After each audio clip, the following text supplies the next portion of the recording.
E aí, gente, estamos em mais um episódio do 2 a 2, podcast da Chapa 2 do CREMEC para as eleições que acontecem no dia 14 e 15 de agosto desse ano de 2023. Eu, Bob, Alberto Maranhão, membro da Chapa, juntamente com a minha amiga Raquel Teixeira e com Joel e Magda. Bom, e nesse episódio nós vamos trazer o tema da interiorização. Um tema super importante, compromisso da nossa chapa, que está lá no nosso Instagram. @chapa2cremec. E que a Magda e o Joel vão começar com alguns breves comentários sobre a importância desse compromisso. Eu acho que quem puder ver e deve ver no nosso site, no nosso Instagram, que os colegas falaram, vão ver que uma parte relevante dos compromissos, dos 20 principais, não são únicos, são os principais compromissos, aborda sobre interiorização. E eu não vou fazer spoiler da participação, mas vocês vão ver aí que a gente vai trazer uma pessoa que tem uma propriedade, que vai poder falar, vai poder explicar, porque na composição desses compromissos, a gente se dividiu em grupos de trabalho e coordenou um baita grupo de trabalho sobre isso. Uma coisa que eu acho legal da gente é porque a gente não só fala, né? A gente faz e mostra como é que a gente quer fazer. Então, a gente entende essa capilaridade do interior como super importante. Então, não podíamos, né, fazer diferente de outro modo. A gente tinha que trazer a Patrícia, que vai participar lá do Cariri, mostrando como é que a gente pode usar recursos de telecomunicação, de tecnologia de informação e comunicação para aproximar, como é que a gente quer usar isso na nossa gestão, né? Então, acho que a gente entende que o interior, a gente precisa ver a medicina do interior com outros olhos, né? A gente não entende que medicina não é só o que se faz na capital. Hoje em dia a gente tem 5 regionais de saúde, 5 grandes hospitais regionais públicos, além de hospitais privados. Então, a gente precisa dar atenção às boas práticas que também devem ser feitas e fiscalizadas. E aí a Patrícia, que está aqui, vai falar também com a gente, participar lá do Cariri diretamente. Então, ilustre convidada, também nossa colega da Chapa 2, Patrícia Figueiredo, é com você aí direto do Cariri. Olá, prazer, né? Com a grande satisfação que a gente vai iniciar, né? E partilhar com vocês a experiência, nossa experiência aqui no Cariri, que a Chapa 2, ela apresenta as propostas, e todas essas propostas, elas são factíveis de ser realizadas, né? Nessa escuta dos colegas daqui do interior, nós construímos essa proposta de interiorização do CREMEC com toda a propriedade e experiência que nós temos no exercício da medicina no interior do Ceará. A gente queria muito que a gente tivesse conselheiros de todas as regiões, mas infelizmente, né, a gente está com você e com o Marcos de Joel. Eu tenho só um comentário para a Patrícia desenvolver essa questão da importância da campanha que eles estão fazendo lá. É que eu imagino, aqui é a sua futurologia rápida, que na próxima eleição, daqui a 5 anos, a gente vai conseguir ter outros colegas médicos e médicos candidatos de outras regiões, baseado nessa experiência maravilhosa da Patrícia e do Marco. Se a gente ganhar, né? Se a gente ganhar e conseguir fazer tudo que a gente quer, a gente espera que... E para isso a gente precisa que todo mundo participe das eleições no dia 14 e 15 de agosto, né? Avaliem se vocês estão com a situação regularizada para poder votar, exercer esse direito.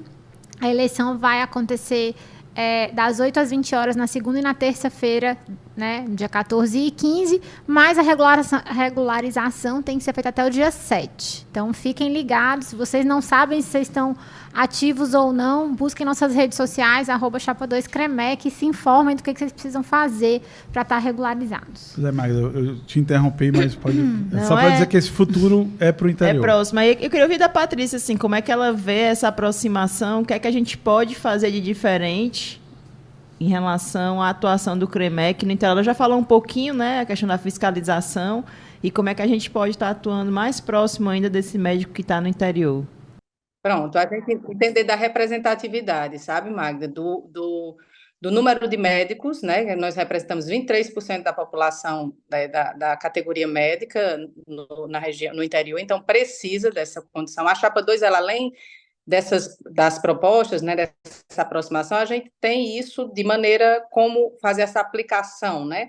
com a criação de seccionais. Existe uma seccional no Cariri, existe uma seccional em Sobral, e a proposta da Chapa 2 é ampliar essas seccionais, né? No caso, nós vamos ficar com 5 sedes, né, além de Fortaleza, que seriam 5, totalizando com Fortaleza, na verdade, no Sertão Central e no Litoral Leste, né? Existem umas cidades polos que a gente vai tentar, né, trazer essas seccionais, com isso aproximar, trazer essa participação presencial, e algumas cidades menores que tenham pelo menos 15 médicos, né, naquela região, nós vamos usar as plataformas digitais, né, os métodos que aproximam essa comunicação à distância, assim como eu estou aqui com vocês hoje, né, aqui no Cariri, com essa capacidade de comunicação.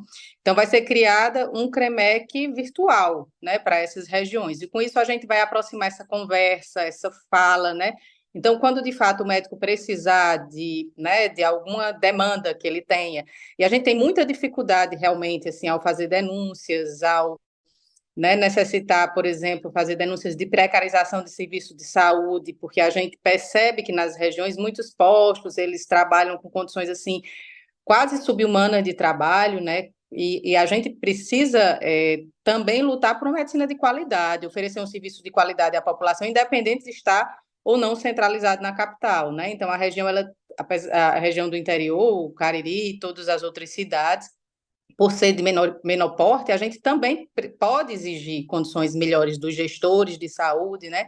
E aí há uma dificuldade, e as pessoas, os profissionais, às vezes se submetem às condições de trabalho que não são dignas, né? Para ele exercer uma medicina de qualidade, oferecer à população um serviço de qualidade, independente da localidade que ele esteja. Então, o CREMEC vai tentar não só aumentar as fiscalizações, como criar essas unidades físicas, e em regiões menores, né, que se tiver mais de 15 metros, nós vamos tentar essa aproximação virtual, contanto que haja um diálogo, né, que é a forma de dialogar, conversar, isso é a forma mais fácil da gente estreitar, saber a demanda, as necessidades, né, e trazer de verdade o médico essa aproximação que é importante, e que é a cara da Chapa 2.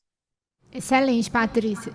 E aí, aproveitando o gancho dessa questão, a gente conversar um pouquinho sobre o que são as seccionais. A gente só tem conselheiros, né, atualmente em Fortaleza. A proposta Chapa 2 é trazer 2 conselheiros do interior. Como é que funcionam as seccionais do interior, Joel? Atualmente, né, a gente tem essas 2 seccionais que a Patrícia falou, e a gente tem esse compromisso com fazer mais 2 baseadas na regionalização da saúde. Na seccional, a seccional, o médico pode fazer o registro do certificado para pegar o número do CRM, pode fazer o registro de RQE, pode apresentar uma denúncia, pode entregar uma defesa de uma sindicância, por exemplo. Ele pode documentar aquela atuação que o conselho está demandando dele, ou ele pode fazer uma demanda. Por isso que é importante. A gente já tem densidade médica no estado, como a Patrícia falou, dentro do interior. Veja só, ela falou que 1/4 dos médicos não estão em Fortaleza, né? Então, regiões como o Sertão Central e Limoeiro precisam disso. Até porque, não simbolicamente, mas concretamente, tem hospitais regionais grandes, né? Tem instrumentos que a Magda domina mais essa parte da estruturação. Então, a seccional serve para isso, mas você pode ter essas outras atuações que a Patrícia falou, que não é inventar a roda, porque isso já existe em outros estados. E aí acho que vem associado outros compromissos da gente, né, Patrícia? A questão do aplicativo, do CREMEC, da questão da fiscalização. Então, a gente, inclusive, ter delegados nesses locais que façam a fiscalização. Né? E o que é o delegado? Vou trazer essa pergunta porque eu imagino que quem está nos ouvindo talvez não conheça, né? Não entenda como é que é essa atuação atualmente.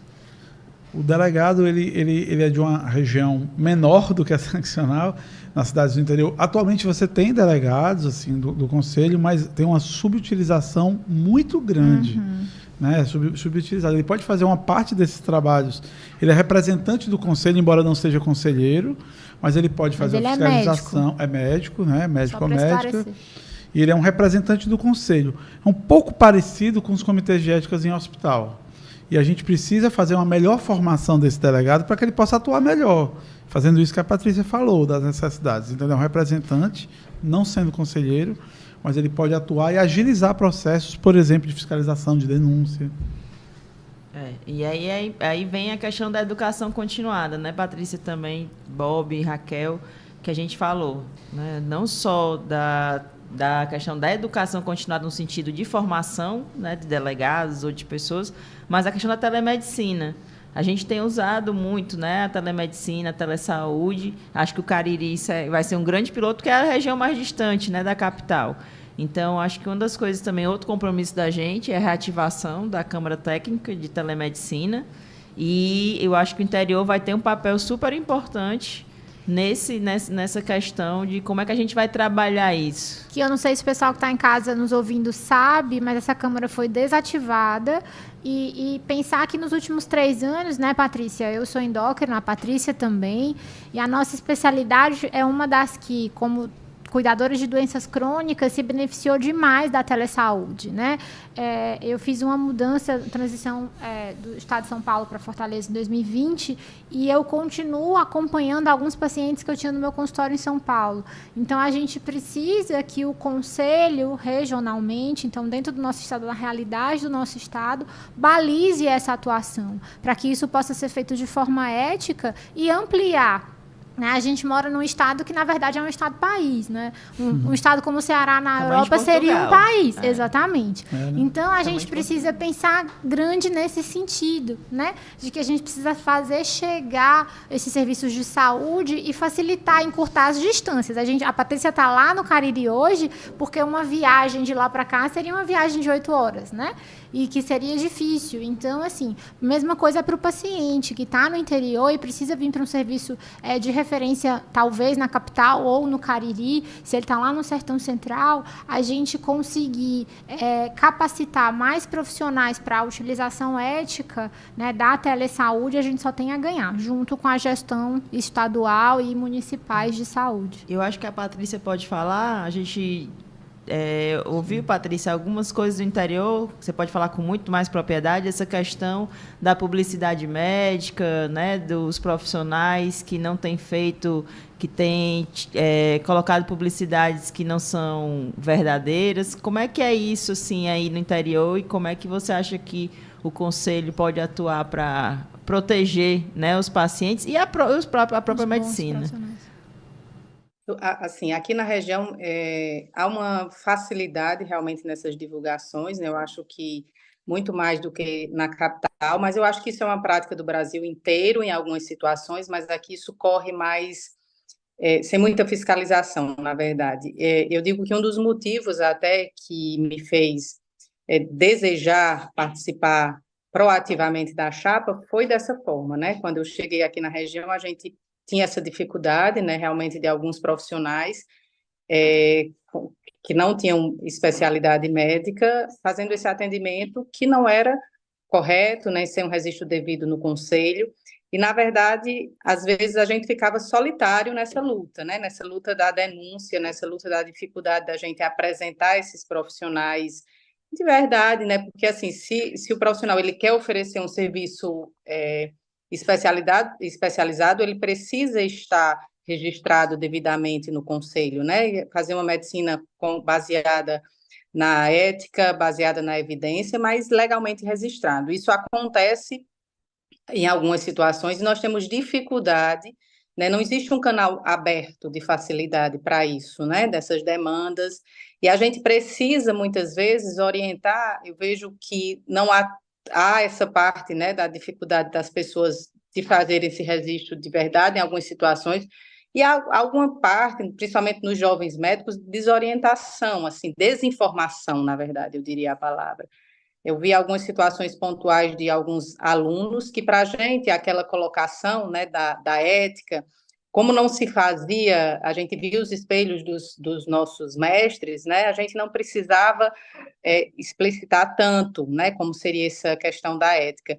E hoje a gente tem essa dificuldade. Eu acho que essas aberturas da publicidade ela é importantíssima para a divulgação do trabalho médico, né, para você conversar com diminuir essa distância dessa informação, mas existe um limite ético também dessa publicidade, que eu acho que se falta muito, né? A gente precisa realmente fazer essa formação, essa formação continuada com os jovens médicos, né, com os profissionais da área de saúde e da medicina também, né, para a gente estabelecer esse limite, né, o limite do ato médico, o limite prescricional, o limite da exposição do que é realmente especialidade, o que cada profissional, de fato, deve oferecer e pode oferecer dentro da sua formação médica, né? Isso é bastante importante de uma maneira geral. Eu acho que acontece no interior, talvez com mais frequência, mas eu acho que é uma realidade geral da saúde do Brasil, né? Eu acho que da medicina como um todo, isso é uma preocupação nossa. Eu acho que a gente tem que oferecer um serviço de qualidade, um serviço que a gente tenha formação e qualificação, e quando isso não for oferecido por algum profissional, creio que ele precisa orientar, conversar, chamar para o diálogo, né? Ver como é a forma mais aproximada, estreitada dentro da ética, obedecendo os princípios do Código de Ética Médica e favorecendo a prática da boa medicina, que eu acho que é o que todo médico e profissional de fato deseja, não é isso? Um dos nossos compromissos tem muito a ver com a atuação, né, do Bob dentro do conselho. Acho que tu podia falar um pouquinho mais da publicidade médica e qual é a nossa proposta para aproximar e acho que talvez ajudar muito isso que a Patrícia colocou. Bom, gente, em relação à questão da publicidade médica, eu acho que a Patrícia ela traz uma questão que é muito preponderante, que é justamente, acho que traduz muito desse distanciamento. Nós temos publicidade médica de todas as formas possíveis e imagináveis hoje dentro dos contextos da atuação médica. Não só nas redes sociais, né? Eu acredito que no interior é muito comum essa questão da publicidade de modo físico mesmo, né? Das pessoas estarem distribuindo panfletos, de você ter clínicas ali sendo abertas, outdoor, sabe? Publicizando um serviço que existe aí, talvez, alguma demanda relacionada à carência do que o serviço público pode cobrir. E aí você tem uma infinidade de situações nas quais nós temos possíveis infrações éticas. O papel do Conselho em se capilarizar para as regiões do interior do Estado é fundamental nesse diálogo, especialmente quando nós estamos lidando com uma situação de fazer uma mediação. Não adianta o Conselho chegar lá apenas para punir, né? Nós temos situações muito concretas hoje no Conselho de que nós vemos que a punição, mesmo quando ela existe, ela não surte efeito. Então, nós temos que realmente fazer uma mobilização de toda a categoria profissional médica no entorno do que é essa responsabilidade e a boa prática da medicina em relação à nossa atuação junto aos pacientes. Nós temos que diferenciar de maneira muito clara o que são aqueles profissionais que estão atuando em benefício dos pacientes, seja dentro de uma lacuna do serviço público, nós sabemos que existe, e não é erro ou pecado algum que um profissional atue dentro do contexto privado naquilo que é uma lacuna do serviço público, quando a sua intenção é proporcionar uma atenção à saúde, aquilo que é a necessidade da população. O CREMEC, ele não tem nenhum objetivo de causar dano a profissionais que estão atuando de forma ética, justa e em benefício à saúde da população.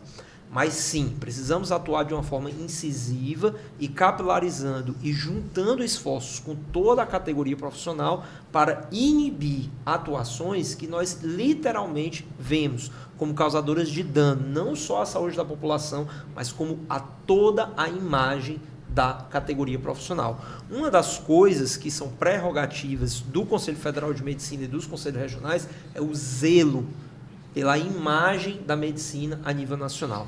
E como negar que, se nós avaliarmos historicamente os últimos anos, nós veremos claramente que o papel de algumas instâncias nas instituições conselhais foi, infelizmente, na contramão desse processo e que tem jogado a imagem da medicina dentro de um contexto de negação e de dúvida, e isso precisa ser redimido. Então, acredito que nós temos aqui um papel muito importante dentro do contexto do trabalho da interiorização. Este é um dos nossos compromissos, assim como a publicidade médica, e nós convidamos todos vocês que estão acompanhando aqui os episódios deste podcast 2 a 2 para as eleições do CREMEC, 14 e 15 de agosto, para que visitem a nossa página no Instagram, visitem o nosso site, conheçam os nossos compromissos e nos ajudem a juntos poder capilarizar toda essa história da medicina do estado do Ceará. Nosso Instagram é chapa2cremec.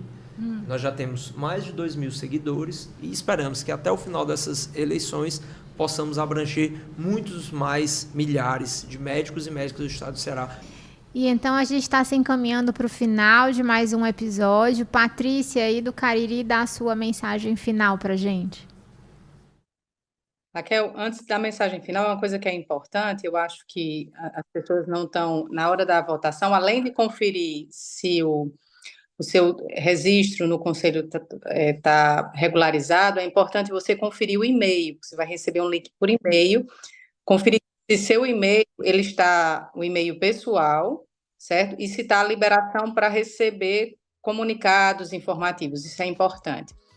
Eu gostaria de agradecer a participação, isso foi um prazer enorme. Queria também convocar a nossa classe, a categoria médica, principalmente os médicos do interior, especialmente os médicos do Cariri, para ter uma votação representativa, né, na Chapa 2. Nós representamos a mudança, nós representamos a renovação que o Conselho de Medicina precisa, essa modernização com ética, essa modernização baseada na ciência. Então, nos dias 14 e 15 de agosto, votem Chapa 2. Valeu, Patrícia. Valeu, é isso aí. Até a próxima. Só agradecer o trabalho que vocês estão tendo aí. Parabenizar. Obrigado. Tchau. Até o próximo episódio do 2A2 podcast da Chapa 2. E não esqueçam de seguir a gente nas redes sociais, @chapa2cremec. Convido também a conhecer o nosso site, chapa2cremec.com, e até a próxima.